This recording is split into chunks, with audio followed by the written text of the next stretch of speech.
Hello আমার গুলুমুলু দুষ্টু মিষ্টি বন্ধুরা, তোমরা সবাই কেমন আছো? আশা করছি তোমরা সবাই অনেক অনেক ভালো আছো। বন্ধুরা, আজ আবারও চলে আসলাম আমি সৃষ্টি, নতুন একটি মা ও ছেলের গল্প নিয়ে। আজকের গল্পটি শুনলে তোমাদের দাঁড়িয়ে যাবে এবং তোমাদের পাইপ দিয়ে ঝরনার মতো পানি বের হয়ে যায়। তাই গল্পটি শোনার আগে অবশ্যই হেডফোন ব্যবহার করো। রাত 2টায় ঘুমিয়ে পড়লাম।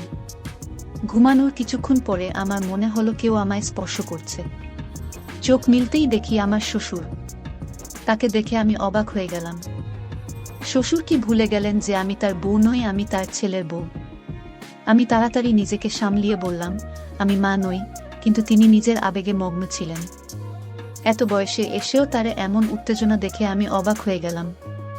তারপর তিনি আমার সাথে জোর করলেন আর বললেন, বৌমা, আমি তোমার সৌন্দর্য দেখে পাগল হয়ে গেছি।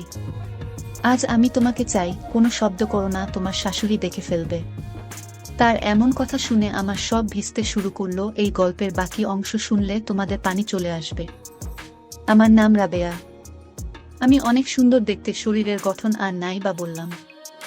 একটু স্বাস্থ্যবান হওয়ায় আমাকে নাকি আরো বেশি সুন্দর লাগে, এটা সবাই বলে। সামিয়া ব্লগের গল্পগুলো তোমরা শুনো, কিন্তু সাবস্ক্রাইব করো না। দয়া করে গল্পগুলো ভালো লাগলে ভিডিওটি লাইক, শেয়ার এবং চ্যানেলটি সাবস্ক্রাইব করো। আমার স্বামী বাইরে কাজ করতে এবং বাড়ি ফিরে বিশ্রাম নিতে। গত কয়েকদিন ধরে বাড়ির কাজের চাপে আমি খুব ক্লান্ত ছিলাম। আমি নববিবাহিত আর আমার স্বামী কিছুদিন হয় চাকরি পেয়েছেন। তিনি আমাকে তার সাথে বাইরে থাকার জন্য নিয়ে যেতে চেয়েছিলেন, কিন্তু বিয়ের খরচের কারণে আমি তাকে বলেছিলাম স্থায়ী হওয়ার পরে যেন আমাকেও নিয়ে যায়। আমার স্বামী কাজে চলে যাওয়ায় আমাদের পরিবারও তাকে ছেড়ে চলে যেতে হয়েছিল। শ্বশুরবাড়ির সবাই অন্য শহরে থাকতেন। এই বাড়িটি আমার স্বামীর নামে ছিল আর আমাদের বিয়ের পর আমরা এটি কিনেছিলাম। বিয়ের 1 সপ্তাহ পরে শ্বশুর শাশুড়ি আমাদের বাড়ি ছেড়ে চলে যান। আজ আমার স্বামী বাইরে আর আমি একা। তিনি তার বাবা মাকে আমাদের বাড়িতে রেখেছিলেন যাতে তারা আমার সাথে থাকতে পারে। ক্লান্ত হয়ে বাজার থেকে ফিরে আমি রুমে বিশ্রাম নিতে গিয়ে শুয়ে পড়লাম। হঠাৎ মনে হলো কেউ আমার পাশে শুয়ে আছে। আমি আতঙ্কে চোখ খুলতেই দেখি শ্বশুর আমার পাশে শুয়ে আছেন। তাকে দেখে আমি অবাক হয়ে গেলাম। তার উপস্থিতি আমার কাছে খুব অদ্ভুত মনে হলো, কিন্তু তিনি স্বাভাবিকভাবেই বললেন, শেলি, তুমি খুব ক্লান্ত, আরামে ঘুমাও। আমি তাড়াতাড়ি বললাম, বাবা, আমি শেলি নই, আমি রাবেয়া, আপনার ছেলে সুজনের বউ। তাড়াতাড়ি দরজার কাছে গিয়ে আওয়াজ করতে লাগলাম। শ্বশুর বাড়িতে শ্বশুর এভাবে আসাটা খুব অদ্ভুত লাগছিল। হঠাৎ আমার শাশুড়ির ঘরে ঢুকে জানতে চাইলেন, তোমার শ্বশুর এখানে কি করছেন? তারপর বিব্রত হয়ে বললেন, তোমার শ্বশুর স্মৃতিভ্রষ্টে ভুগছেন, তাই হয়তো ভুল করে এখানে এসেছেন। আমি তখনই স্বস্তি পেলাম। শ্বশুরের ভুল বোঝার কারণে এই ঘটনা ঘটেছে, যা আমার কাছে ভয়ানক ছিল, কিন্তু আমার শ্বশুর স্মৃতিভ্রষ্টতার কারণে ভুল করে আমার রুমে এসেছিলেন। আমি দরজা বন্ধ করিনি, কারণ আমরা দুজনেই বাড়িতে একা থাকতাম। আমি আবার শুয়ে পড়লাম, কিন্তু ঘুমাতে পারছিলাম না। আমার স্বামী এখন বাইরে থাকে, তাই আমাকে শ্বশুর শাশুড়ির সাথে থাকতে হয়। প্রায় 2-3 মাস ধরে আমি একাই ছিলাম। সদ্য বিবাহিত হওয়ায় স্বামীর ইচ্ছা মেনে নেওয়া ছাড়া আর কোনো উপায় ছিল না। আমার স্বামীর পরিবার আমাদের বাড়িতে এলো। আমার শ্বশুর স্মৃতিভ্রষ্ট ছিলেন, যা আমাকে চিন্তিত করেছিল। এতদিন আমি জানতাম না, কিন্তু এখন আমি বুঝতে পারলাম তার সাথে থাকা কঠিন হবে। বিয়ের পর পুরো 1 সপ্তাহ শ্বশুর শাশুড়ি আমাদের বাড়িতে ছিলেন। সেই সময় শ্বশুরের অসুস্থতার কোনো লক্ষণ দেখিনি, কিন্তু স্বামী চলে যাওয়ার পর তার স্মৃতিভ্রষ্টতা প্রকাশ পেল। এই অবস্থায় তার যত্ন নেওয়া কঠিন হবে। সারা রাত এভাবে ভাবতে ভাবতে সকালে রান্নাঘরে গেলাম নাস্তা করতে। তখনই শ্বশুর এসে হাত জোর করে দাঁড়ালেন। আমি চিন্তিত হয়ে বললাম, কি ব্যাপার বাবা, এভাবে হাত জোর করে দাঁড়িয়ে আছেন কেন? শ্বশুর বললেন, রাতে আমি ভুলে গিয়েছিলাম কোনটা আমার রুম আর কোনটা আমার বউয়ের। আমি খুবই লজ্জিত। আমি যদি জানতাম তাহলে এমনটা হতো না। ভবিষ্যতে যদি এমন ভুল করি তাহলে ক্ষমা করো। আমি বললাম, বাবা, আপনি আমার বড়, যা হয়েছে ভুলে যান। এরপর তাকে বাইরে পাঠিয়ে চা নিয়ে আসলাম। আমারও খারাপ লাগছিল, কিন্তু শ্বশুরকে বিব্রত দেখে বুঝলাম আমার ভুল ছিল। আমরা সবাই মিলে নাস্তা করলাম, তবে আমি আমার স্বামীকে খুব মিস করছিলাম। তিনি প্রতি কয়েক ঘন্টা পর পর ফোন করতেন। শাশুড়ি আমাকে খুব ভালোবাসতেন। আমাদের দিনগুলো ভালোই যাচ্ছিল। শ্বশুর শাশুড়ি আচরণে আমি অনেক হাসতাম, এটা একটা মজার ঘটনা ছিল। যখন আমার স্বামী ফোন করলেন, আমি বললাম শ্বশুর শাশুড়ির সাথে থাকায় আমি একাকিত্ব অনুভব করছি না। তিনি বললেন এজন্য তাদের এখানে রেখে গেছেন। একদিন বিকেল 4টায়, গরমের দিনে আবহাওয়া ভালো ছিল। আমি কিছুটা বাতাস নিতে বারান্দায় গেলাম। দোলনায় বসে মোবাইল ব্যবহার করেছিলাম। হঠাৎ শ্বশুর এসে বললেন, তোমার হাত অনেক সুন্দর, তুমিও অনেক সুন্দর, তোমাকে আগের মতোই সুন্দর লাগছে। এটা শুনে আমি লজ্জা পেলাম এবং উঠতে চাইলাম। তিনি আমার হাত ধরে টেনে নিলেন। আমি রেগে বললাম, বাবা আপনি কি করছেন? তিনি হেসে বললেন, রাবেয়া আমি তোমার সাথে রোমান্স করব। তোমার সৌন্দর্য দেখে মুগ্ধ হয়েছি। বুঝলাম তিনি ভুলে গেছেন তিনি কার সাথে আছেন। শ্বশুর আবারও ভুলে গেলেন যে আমি তার বউ নই, আমি তার ছেলের বউ। আমি তাড়াতাড়ি নিজেকে মুক্ত করে বললাম, আমি মা নই। কিন্তু তিনি নিজের আবেগে মগ্ন ছিলেন। এত বয়সে এসে তার উত্তেজনা দেখে আমি হতবাক হয়ে গেলাম। এই সময় ঠান্ডা হাওয়া খেতে খেতে বারান্দায় এসে জিজ্ঞেস করলেন, কি ব্যাপার, কোনো সমস্যা আছে? আমি উত্তর দেওয়ার আগেই মা শ্বশুরের হাত ধরে তাকে ছাদ থেকে নামিয়ে নিলেন। তিনি বললেন, শ্বশুরের দিনে কয়েকবার এমন খিঁচুনি হয়। পরের দিন সুজন ফোন করল। আমি তাকে বিষয়টি বলতে চাইলাম, কিন্তু মা এসে বললেন, তুমি তোমার বাবার কর্মকাণ্ডের কথা বলছো। শ্বশুর জানতেন যে আমার স্বামী প্রতিদিন সন্ধ্যা 5টায় ফোন করে। শ্বশুর মোবাইল নিয়ে আসলেন এবং সুজনের সাথে কথা বলার সময় তাকে কথোপকথনে জড়িয়ে ফেললেন। অনেকক্ষণ পর যখন শ্বশুর ফিরলেন, তখন আমি সুজনের সাথে কথা বলার সুযোগ পেলাম না। মা বললেন, কেন কল কেটে দিল? এরপর বাবা বললেন, সুজনের একটি গুরুত্বপূর্ণ মিটিং আছে, রাতে ফোন করলে তখন কথা বলল। সারা রাত অপেক্ষা করেও সুজনের কল পেলাম না। আমার শাশুড়ি পাশে বসে টিভি দেখছিলেন। তিনি বললেন, বোমা তোমার বাবার কাজের সঙ্গে সুজনের কোনো সম্পর্ক নেই। দয়া করে তাকে এ বিষয়ে কিছু বইল না, নইলে সে টেনশনে পড়ে যাবে। আমি সময় মতো ওষুধ দিচ্ছি, তোমার বাবা তাড়াতাড়ি সুস্থ হয়ে উঠবে। আমি বিভ্রান্ত হয়ে মায়ের দিকে তাকালাম। তিনি বললেন, আমরা অনেক বছর ধরে বড় ছেলে ও পুত্রবধূর সঙ্গে থাকছিলাম। ওরা আমাদের খুব কষ্ট দিত, তাই সুজন যখন আমাদের এখানে থাকতে বলল, আমরা খুশি হলাম। তোমার বাবা সিডি থেকে পরে গুরুতর চোট পেয়েছিলেন। এরপর থেকে আমাদের বড় ছেলে ও মেয়ের জামাই আমাদের বাড়ি থেকে বের করে দিতে চেয়েছিল। সুজন আমাদের তার বাড়িতে রাখার সিদ্ধান্ত নিয়েছে এবং তোমার বাবার ওষুধের খরচ বহন করছে। তোমার বাবার ওষুধের খরচ বহন করছে এবং এখন সেখানে এসে আমাদের সাহায্য করেছে। এখানে বসবাস করে আমি স্বস্তি পাচ্ছি। আগে ভয় ছিল যে সুজন তার ইচ্ছামতো বিয়ে করে বর পুত্রবধূ মতো কাউকে নিয়ে আসবে, কিন্তু তোমার সঙ্গে থেকে এখন স্বস্তি পাই। ছেলেটাও ভালো আর মেয়েটাও ভালো। তাই সুজনকে কিছু বলবেন না, যেন চিন্তিত না হয়। তোমার বাবার অবস্থা আগের থেকে ভালো, কিন্তু সুজন তার বাবা মায়ের প্রতি খুব সদয়। তিনি আমাদের সমস্যার সমাধানের জন্য আমাদেরকে তার বাড়িতে নিয়ে এসেছেন।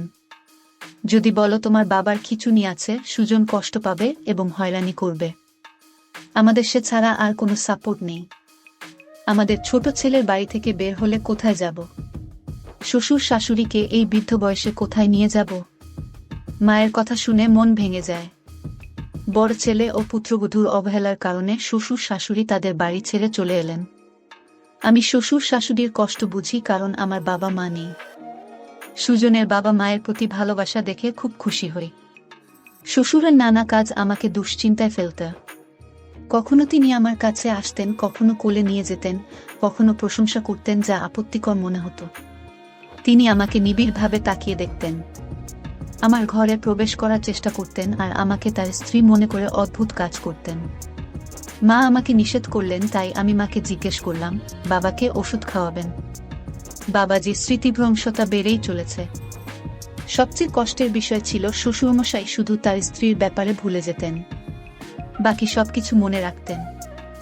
অনেক সময় ইচ্ছাকৃতভাবে তার ব্যক্তিগত জিনিস লুকিয়ে রাখতাম, কিন্তু তুচ্ছ জিনিস তিনি মনে রাখতেন। তিনি শুধু আম্মুকে ভুলে যেতেন, আমাকে মা ভাবতেন না। মনে হতো তিনি স্মৃতিভ্রষ্টতা ভুগছেন না। যদি ইচ্ছাকৃতভাবে করতেন তবে তাকে সহ্য করতাম না। স্বামী চলে যাওয়ার পরে 3 মাস অনেক কষ্টে শ্বশুর শাশুড়ির সাথে কাটিয়েছি। রুমের দরজা বন্ধ করে ঘুমাতাম এবং সারাদিন মুখোমুখি না হওয়ার চেষ্টা করতাম। একদিন দুপুরে দরজায় তালা লাগাতে দেখলাম দরজা ভাঙা। চিন্তিত হলাম, কারণ সকাল পর্যন্ত দরজার তালা ঠিক ছিল। বিকালে ঘুমানোর সময়ও আমি সবসময় রুমের তালা লাগিয়ে রাখতাম, কিন্তু আজ তালাটা নষ্ট হয়ে গেছে। কোনোভাবে দরজা ঠিকমতো বন্ধ করেছিলাম। রাতে ঘুমাতে গেলাম, কিন্তু দরজা খোলা থাকায় ঘুমাতে পারছিলাম না। রাত 2টায় ঘুমিয়ে পড়লাম। সকাল 6টায় ঘুম ভাঙল।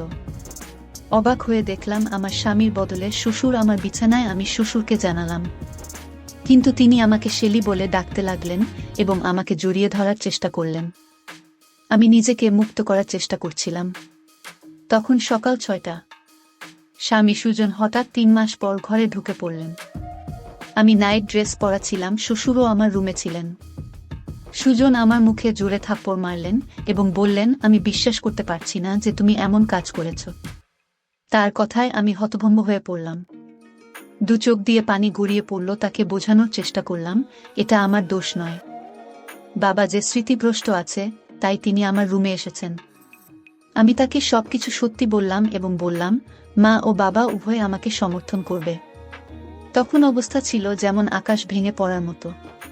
বুঝতেই পারিনি যে দুজনে এমন দ্রুত রং বদলাবে। তখন শাশুড়ি কাঁদতে দেখে বলেছিলেন, সুজন, আমি তো তোমাকে আগেই বলেছিলাম তোমার স্ত্রী চরিত্রহীন। ওর আচার ব্যবহার খুব খারাপ। আমি অনেকদিন ধরে তোমাকে বলছি যে তোমার স্ত্রী তোমার বাবাকে পটানোর চেষ্টা করছে, সে তোমাকে ছাড়া থাকতে পারছে না, তাই এমন করছে। শাশুড়ি মা আরও বলেন, এটা তোমার বাবার দোষ নয়, তোমার স্ত্রীর দোষ। এই মেয়েটা খারাপ। মা তখন কান্নায় ভেঙে পড়লেন, আর আমি তাকিয়ে দেখছিলাম কতটা সহজে মিথ্যা বলছে সে। শ্বশুর বলল, তোমার স্ত্রী আমাকে প্রলুব্ধ করেছে। বলল, আমার সাথে রাত কাটাবেন না, বললে তোমাকে আমাদের সম্পর্কে মিথ্যা বলবে এবং আমাদের এই বাড়ি থেকে বের করে দেবে। বাবা বললেন, আমি একজন সৎ মানুষ, আমি কখনো কোনো নারীর দিকে তাকাইনি। আমি এই বৃদ্ধ বয়সে এমন পাপ করতে পারি না। তোমার স্ত্রীর কথায় আমার কোনো বিশ্বাস নেই। সুজনের মুখ রাগে লাল হয়ে গেল। সে কিছু না বলে আমার হাত ধরে বলল, তুমি আমার মা বাবাকে কষ্ট দিচ্ছ। তোমার লালসা পূরণ হচ্ছে না বলে আমার টার্গেট হয়ে গেছ। গত 2 মাস ধরে মা আমাকে প্রতিদিন ফোন করে তোমার কিছু ছবিও পাঠিয়েছে, কিন্তু আমি মার কথা বিশ্বাস করিনি। আমার বিশ্বাস ভেঙে দিয়েছ। আজকে আমার সব ভুল ভেঙে গেল। মা বারবার বলার পরেও আমি যদি না আসতাম তাহলে কিছুই জানতাম না। আমি স্বামীর পায়ে ধরে বললাম, তুমি জানো তোমার বাবার স্মৃতিভ্রষ্টতায় ভুগছেন। তিনি সকালে আমার রুমে আসেন এবং আমাকে মা মনে করেন। আজও তেমন কিছু হয়েছে। আমি জানি না মা তোমাকে কি বলেছে, কিন্তু বিশ্বাস করো আমি চরিত্রহীন নই। তোমার বাবাকে আমি নিজের বাবার মতো দেখি, তার সাথে খারাপ কিছু করব কেন? সুজন বলল, আর কিছু শুনতে চাই না, সব শেষ। আমি বললাম, ভগবানের দোহাই, এসব বলো না, আমার সংসার ভেঙে যাবে। আমি মা বাবাকে অনুরোধ করেছি সত্যি বলার জন্য, কিন্তু কেউ কিছু বলল না। তিনি বললেন, আমি এমন কিছু করছি না, আমার স্বামীকে প্রতারণা করিনি। তোমার বাবার সাথে সম্পর্ক থাকা মানে আরও লোকের সাথে সম্পর্ক থাকতে পারে। আমি কখনোই তোমাকে বোকা বানাইনি। আমার স্বামী বলল, তুমি বারবার বোকা বানানোর চেষ্টা করছো। আমি আর বোকা হব না। বাবা মিথ্যা কথা বলার মানুষ নয়। সুজন চুপচাপ ছিল। তারপর বলল, তুমি এখান থেকে চলে যাও। স্বামী আমাকে ধাক্কা দিয়ে বাড়ি থেকে বের করল। আমি মাথা ঘুরে পড়ে গেলাম। জ্ঞান ফিরলে দেখি আমি হাসপাতালের বিছানায়। আমার বিধবা বোন পাশে বসেছিল। স্বামীর সাথে সুখ না পেয়ে বোনের দুঃখ ভাগ করে নিচ্ছিলাম। আমার বোন আমাকে বলল, তুমি কি করেছ? আমি বললাম, কিছু না। বোন বলল, আমি সব জানি। শ্বশুর শাশুড়ি তোমার বিরুদ্ধে ষড়যন্ত্র করছে। তুমি কান্না থামাও, তারপর সব খুলে বলো। আমি সব খুলে বললাম আমার বোনকে। সব শুনে সে বলল, তুমি এতটা বোকা কেন হলে? এতদিন চুপ করে সহ্য করলে কেন? তোমার স্বামীকে বললে না কেন? তোমার শ্বশুর বাড়ির লোকেরা কেন এমনটা করছে? আমি জানতাম না কি করতে হবে। সুজন আমাকে বাড়ি থেকে বের করে দিয়েছে। দিদি বলল, এমন লোকের সাথে থাকার কোনো মানে নেই যে তোমাকে বিশ্বাস করে না। তোমার শাশুড়ি ও খারাপ ব্যবহার করেছে। প্রায় 1 সপ্তাহ পর সুজন ডিভোর্স পেপার পাঠালো। আমি জানতে চাইলাম আমার শ্বশুর শাশুড়ি কেন এমন করছে। আমি আমার ছোটবেলার বন্ধুকে বললাম, সত্যিটা জানার জন্য শ্বশুরবাড়িতে কাজের মেয়ে হিসেবে ঢুকে সব দেখে আসো। সে রাজি হলো। পরের দিন সে কাজের মেয়ে হিসেবে শ্বশুরবাড়িতে ঢুকল। আমার শাশুড়ি তখন একা ছিল এবং তাকে সাহায্য করার জন্য কাউকে খুঁজছিল। বন্ধু বলল সেসব কাজ করবে। কাজের মেয়েটি আমার শ্বশুরবাড়িতে ঢুকে সবার আস্থা অর্জন করে এবং ঘরের সব খবর রাখতে শুরু করল। সে জানতে পারল যে আমার স্বামী এখন আর বাইরে কাজ করেন না, বরং একই শহরে আছেন। 20 দিন কেটে গেল, আর আমার বন্ধু সব শোনার পর শ্বশুরবাড়ির সব কথাবার্তা আমাকে জানালো। আমি বুঝতে পারলাম আমার সঙ্গে খারাপ আচরণের কারণ হলো আমার স্বামীর বড় ভাইয়ের বউয়ের কঠোর স্বভাব। শাশুড়ি বললেন বড় ছেলের স্ত্রী খুব খারাপ এবং লোভী ছিল, আর আমার শ্বশুর শাশুড়ির উপর অনেক অত্যাচার করেছে। শ্বশুর মশাই অনেক কিছু জানলেও তার ছেলে কিছু বলেনি। আমার স্বামী ছিল আলাদা। তিনি শহরে থাকতেন এবং নিজের উপার্জিত অর্থে আলাদা বাড়ি কিনেছিলেন। পরে বিদেশে কাজ করতে গিয়েছিলেন। শ্বশুর মশাই যখন বুঝলেন যে ছোট ছেলে অনেক উন্নতি করেছে, তখন শ্বশুরবাড়ির লোকজনকে বললেন কোনোভাবে আমার ছোট ছেলের বাড়িতে ঢুকে তার বউকে বের করে দাও, আর তারপর আমাদের সেখানে নিয়ে যাও। এভাবেই তারা আমার বিরুদ্ধে ষড়যন্ত্র শুরু করল। তারা আমাকে দোষারোপ করে সমাজে অপদস্থ করার পরিকল্পনা করল। তাদের লক্ষ্য ছিল আমার স্বামীকে প্রভাবিত করে বাড়িটি তাদের নামে করিয়ে নেওয়া। বড় ভাইয়ের বউ এবং ভগ্নিপতি খুব লোভী হয়ে পড়েছিল এবং তারা এই বাড়ি নিজেদের নিয়ন্ত্রণে নিতে চেয়েছিল। তবে তারা জানত না সম্পত্তি হস্তান্তর এত সহজ নয়। আমার বিশ্বাস ছিল একদিন না একদিন তাদের সত্য প্রকাশ পাবে। শ্বশুর শাশুড়ি যা করেছিলেন তা বড় ছেলের বউয়ের নির্দেশে করেছিলেন। শ্বশুর শাশুড়ি ভয়ে ছিলেন, আর বড় বউ তার স্বামীকে এই পথে টেনে নিয়ে এসেছিলেন। এরপর শ্বশুর শাশুড়ি আমার বিরুদ্ধে নানা ষড়যন্ত্র শুরু করেন। তাদের উদ্দেশ্য ছিল আমাকে শারীরিক ও মানসিকভাবে দুর্বল করে ব্ল্যাকমেল করা, যাতে বাড়ির কাগজপত্র তারা হাতিয়ে নিতে পারে। শ্বশুর মশাই প্রমাণ সংগ্রহ করছিলেন আমাকে ফাঁদে ফেলার জন্য। তারা চেয়েছিলেন আমার স্বামী আমাকে বিশ্বাস না করে বাড়ি থেকে বের করে দিক, যাতে ছোট ছেলের বাড়ি রক্ষা করতে পারেন। শাশুড়ি আমার ভিডিও আমার স্বামীর কাছে পাঠিয়েছিলেন। আমাকে অপদস্থ করতে শেষে তারা আমার ভিডিও ব্যবহার করে আমাকে ব্ল্যাকমেল করার চেষ্টা করল। কিন্তু আমার স্বামী সত্য জানতে পেরে তাদের ফাঁদে পা দেননি। সব বলে ছেলের বাড়ি বাঁচিয়েছে, কিন্তু এখন আমার স্বামীর প্রতি বিশ্বাস উঠে গেছে। আমি আর ফিরে যেতে চাই না। সত্যি কখনো লুকিয়ে থাকে না। আমি জানি একদিন না একদিন আমার স্বামী এসে ক্ষমা চাইবে। আমার শ্বশুর শাশুড়ি সব শুনে কেঁদে বললেন আমরা বড় ছেলের সাথে ছোট ছেলের সঙ্গে অনেক অন্যায় করেছি। কিছুদিন পর আমার শ্বশুর তার ছেলেকে পুরো সত্যি বললেন, কিভাবে বড় ভাই এবং তার বউ তাকে হয়রান করত। 1 মাস পর আমার স্বামী এসে ক্ষমা চাইল, যদিও আমাদের ডিভোর্স হয়ে গিয়েছিল। সে বলল তোমার বোন যা বলেছিল তা সত্যি, তুমি আমাদের বাড়িতে ফেরত এসো। সম্পর্ক শেষ হয়ে গেছে, কারণ বাবা মা সবকিছু বলেছে। পুলিশও বড় ভাইকে গ্রেফতার করেছে। শ্বশুর শাশুড়ি ও পুলিশের কাছে পুরো সত্য বলেছে। আমার স্বামী বলল প্লিজ রাবেয়া, আমার সঙ্গে এসো, তোমার নামে আমার বাড়িটা লিখে দেব। শ্বশুর শাশুড়িও এসে ক্ষমা চাইলেন, কিন্তু আমি তাদের ক্ষমা করতে রাজি ছিলাম না। আমার বোন বলল এখন ওরা বুঝে গেছে, আর ভুল করবে না। তোমার স্বামী তোমার নামে বাড়ি লিখে দিচ্ছে, এর চেয়ে বড় প্রমাণ আর কিছু হতে পারে না। চলো চুপচাপ ফিরে যাও। আমি বোনের কথায় রাজি হলাম। তার বড় ভাই আর তার বউ গ্রেফতার হলো এবং স্বামী বাড়ি ছেড়ে চলে গেল। শ্বশুর শাশুড়ি এখন একাই থাকে। আমার স্বামী এখন একই শহরে কাজ করছেন। আমাকে একা রেখে কোথাও যান না। সব ঠিক হয়ে গেছে।